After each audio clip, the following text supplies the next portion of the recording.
आज श्री आशुतोष महाराज जी वाले केस में आज जजमेंट प्रोनाउंस होनी थी। जजमेंट प्रोनाउंस हो गई है। संस्थान की हमारी सभी एप्लीकेशंस को कोर्ट ने अलाउ कर दिया है और सिंगल बेंच की जो जजमेंट थी उसको सेट असाइड कर दिया है। और जो पिटिशनर था दिलीप झा, जो तथाकथित पुत्र बना हुआ था, उसकी सारी पिटिशंस को खारिज कर दिया है कोर्ट ने। इससे पहले से सिंगल बेंच की तरफ से कुछ और ऑर्डर किया था और सरकार ने इसमें क्या मांग?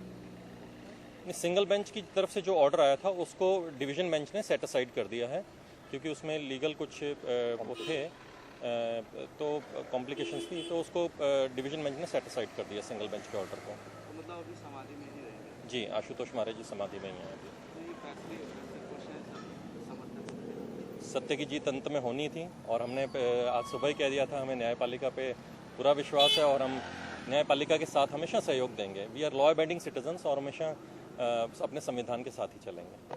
हाँ बोलो जी। मैम, क्या रहा आज आशुतोष महाराज में? आज प्रोनाउंसमेंट थी और कोर्ट ने जो सरकार की अपील थी और जो संस्थान की अपील थी, एक मिनट, ये हिंदी में है कि पंजाबी में? हाँ, ये बताओ तो देते पहले, वो मेरे को लगा मिक्स हो जाएगा। ओके। मैम, आज क्या रहा आशुतोष महाराज?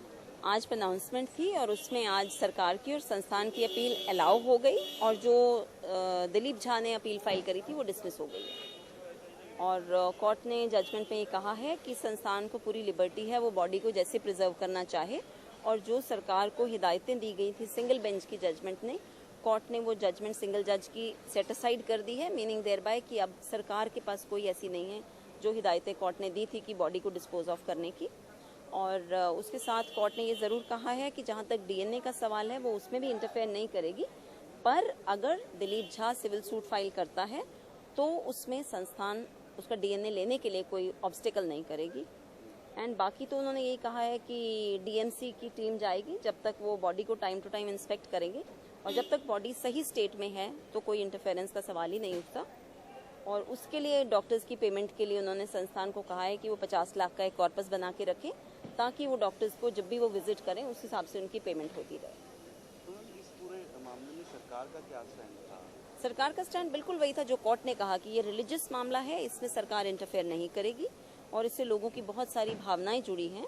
और वैसे भी आर्टिकल 25-26 में कॉन्स्टिट्यूशन में फुल लिबर्टी है अपनी रिलीजन को फॉलो करने की, द वे दे वांट। तो इससे पहले सिंगल बेंच का क्या ऑर्डर है? सिंगल बेंच ने तो बहुत सारी हिदायतें दी थी सरकार को कि एक टीम गठित की जाए, उसके तहत इतने दिन के अंदर संस्कार किया जाए, संस्कार में क्या क्या करना है, किसको बुलाना है, ऐसी बहुत लंबी चौड़ी हिदायतें थी। और उस वक्त ही सरकार को ये लगा था कि शायद ये उसके लिए सही नहीं होगा इस तरह से किसी रिलीजियस मामले में इंटरफेयर करना, मोर पर्टिकुलरली क्योंकि इसमें लाखों लोगों की आस्था जुड़ी थी, तो इसीलिए सरकार ने अपील भी दायर करी थी।